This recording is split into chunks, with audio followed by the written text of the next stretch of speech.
¿Cómo piensa actuar el gobierno ante esta situación de emergencia económica a nivel internacional, que de alguna manera nos va a afectar, ¿no? ¿Se está actuando ya? ¿Qué manera en esta excepcional oportunidad, ya que usted mantuvo un perfil bajo, pese a todo el ruido que se hacía en torno a su figura, a su futuro, su salud? La salud, por lo visto, está envidiable, el manejo de la situación luce muy controlada. ¿Cuál es la realidad en que está usted moviendo las piezas en la estrategia frente a esta situación internacional? Con relación a la salud, habrá que decirle a aquellos que tienen tan extraños deseos, aquellos que vos matáis gozan de buena salud. Pero en relación con las medidas, no son las que vamos a aplicar, son las que hemos venido aplicando desde hace ya bastantes años. Recordemos que lo primero que ocurrió de trascendencia acá en materia económica fue la decisión de establecer una clara, nítida estrategia en el sector petrolero, tanto a lo interno como en lo internacional. Pocos días de haber sido yo designado, incluso antes de haber sido designado oficialmente como ministro de Energía y Minas por el presidente Chávez, se realizó una reunión acá, propuesta por México. Inmediatamente después, ya como ministro, fui a La Haya, donde hicimos una negociación con Arabia Saudita, Irán, otros países, y llegamos a un acuerdo porque estábamos inmersos virtualmente en una guerra de precios con Arabia Saudita. La estrategia que proponía Venezuela, muy alineada con los requerimientos de los Estados Unidos de Norteamérica, era incrementar a 5, 6, 7 millones de barriles diarios la producción, con enormes inversiones, para lo cual entonces tenían que dar todas esas facilidades que ya comenté. Teníamos que entregar el país para terminar haciendo dumping contra nuestros propios intereses. Efectivamente, porque además incluso la tributación que pagaba PDVSA era distinta a la que pagaban las empresas. Pero además, Venezuela es la fundadora, la creadora de la OPEP, sí, cosa que no todos quieren recordar. Pero entonces nosotros éramos los que la íbamos a torpedear. Se estaba torpedeando, se metió una cuña en el propio eje de la OPEP, porque se hacían compromisos que no se cumplían, y por supuesto todos incumplían. A partir de esa reunión en La Haya, en marzo de 1999, se llegó a un acuerdo, todos cumplimos, y de $7, recordémoslo, de $7 en que estaba la cesta venezolana, cerramos el año a $16.10 por barril. La recomendación que nos había dado el gerente de finanzas de PDVSA, en los días en que discutíamos la transición de un gobierno a otro, era que era urgente contratar un empréstito por $3.000 millones para poder pagar incluso sueldos. Eso fue lo que nos entregaron como cuentas. Además, una empresa endeudada, cerca de los $10.000 millones, y que iba en marcha hacia un endeudamiento aún mayor. Y además que con una automatización a escala mundial de primera línea, sí, pero todos los controles, incluso para poder cargar la bodega de un tanquero o los compartimentos de un camión tanque. Se había entregado lo fundamental, que era la inteligencia de la empresa, toda la plataforma de informática, a una empresa mixta, donde el 60% de las acciones la tenía una empresa cuyas autoridades superiores habían sido o eran miembros de la CIA. De la CIA, de los Estados Mayores Navales, del Ejército, eran todos generales, almirantes. Yo recuerdo que cuando la huelga petrolera, que fue la huelga que tenía que generar el golpe de Estado, entré en su despacho, al fin vine a conocer el Santa Santorum de PDVSA, ¿no? Porque los que no íbamos con el sombrero en la mano a pedir cosas no éramos bienvenidos, y me encontré con que la compañía más automatizada del mundo prácticamente era PDVSA, porque la necesidad había sido creada así, la deformación, todo offshore, ¿no? Outsourcing el servicio. Sí, sí. Y usted en ese momento, recuerdo que lo que tenía funcionando era un celular y un fax. ¿Cómo salimos de ese infierno cuando nos pagaron el switch y nos dieron ahora ni siquiera llenar un camión tanque? Hubo, yo diría, dos factores claves.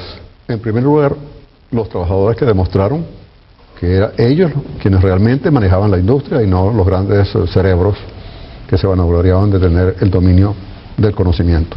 Todos los grandes ejecutivos estaban en el aire acondicionado, ninguno iba al trabajo de campo, ¿no? Algunos lo hacían. Un alto porcentaje. Algunos lo hacían, pero casi todos se habían concentrado en Caracas, precisamente, cuando la actividad está en el interior, que fueron las medidas que tomamos en aquel entonces. En primer lugar, los trabajadores, pero igualmente una política firme y clara en torno a los objetivos que teníamos planteados, el apoyo de la población, por supuesto el apoyo de los trabajadores, el apoyo de la Fuerza Armada. Recordemos que ya el golpe anterior había traído como consecuencia una toma de conciencia de la gran mayoría de la oficialidad en Venezuela, que se volcaron en masa a la defensa de su industria. Faltó agregar un punto, porque esto está siendo especulado por algunos economistas en la prensa, el endeudamiento actual de PDVSA. No hay relación entre la deuda de aquel entonces con el ingreso y con los precios del petróleo a la relación que tiene hoy la deuda nuestra con los ingresos y con los precios del petróleo. De manera que esa crítica se cae por su propio peso, es un absurdo. Mientras más ingresos tiene un país, mayor capacidad de endeudamiento tiene. En la medida en que el ingreso cae, pues cae también su capacidad de endeudamiento y su capacidad, por supuesto, de pago. Volviendo a la pregunta anterior. La primera medida fue precisamente reconquistar, establecer la plena soberanía nacional sobre el principal recurso del país, que es el recurso petrolero. Las consecuencias de esa medida hoy pueden verse muy claramente. Si hubiese continuado aquella política de apertura, de privatización, si se hubiesen vendido las acciones de PDVSA, ¿cuánto valdrían hoy las acciones de PDVSA en esos mercados? ¿Cuánto valdrían las acciones de PDVSA en la bolsa de Nueva York, en la bolsa de Londres o en cualquier otra bolsa donde negociasen las acciones de PDVSA? ¿Y cuánto vale PDVSA hoy? ¿Y qué poder de negociación tendríamos a escala estratégica como país, ¿no? Efectivamente, pues esas son preguntas elementales que esta gente que es tan inclinada a una crítica destructiva están planteando. Que respondan a esa pregunta, porque ellos, ¿qué defienden? En lugar de la política petrolera de cara al país y de las políticas distributivas que estamos aplicando, ¿qué proponen ellos en materia petrolera? Que lo digan al país. Eso, en primer lugar, hay que destacarlo, porque gracias a que se aplicaron medidas oportunas y correctas, hoy Venezuela presenta un control eficiente, indiscutible, sobre su industria petrolera. Mantiene la capacidad de inversión y mantiene la atracción de inversiones, como lo demuestran igualmente los hechos por la nutrida participación de distintas empresas en esta actividad en Venezuela. Eso en primer lugar. Segundo aspecto a destacar, que no fue producto de una respuesta a la emergencia, se tomó hace 5 años, poner a buen resguardo las reservas internacionales del país, que estaban fundamentalmente en bonos del Tesoro norteamericano. Por cierto, los bonos del Tesoro están aumentando. Vamos a ver qué va a ocurrir más adelante, porque han bajado cada vez más los intereses. Está en 0.5% el rendimiento de los bonos del Tesoro. Allí se refugia una gran masa, porque piensan que es lo más seguro por la solidez relativa de la economía norteamericana. Están hablando de un nuevo Bretton Woods. Pero ¿quién va a pagar esa deuda que ha acumulado, gigantesca, que ha acumulado el Estado norteamericano? Porque ese dinero que sale, ¿de dónde sale? Tiene el mayor déficit de su historia. Se ha incrementado Después que Clinton le había dejado 350.000 millones de superávit. Ahora está ya superando los 400.000 millones. Hay quien dice que están los 500.000. No tiene nada extraño. Hay fuentes que llegan a eso, pero me Digo imagino que usted debe tener las 400.000. más ajustadas. Eso es lo que registra, pues las cifras que uno puede, a las cuales uno accede, es por encima de los 400.000. No recuerdo cuánto por encima, pero es bastante. Y no me extrañaría que estuviera en los 500.000 millones. Bueno, el caso es, ¿qué va a ocurrir con esa deuda? ¿Quién va a pagar la cuenta de esa enorme deuda en Estados Unidos y fuera de los Estados Unidos? Principalmente Estados Unidos y Europa. Los primeros que van a pagar los platos rotos van a ser los inmigrantes. En Estados Unidos solamente en el sector de las actividades agrícolas hay 8 millones de mexicanos.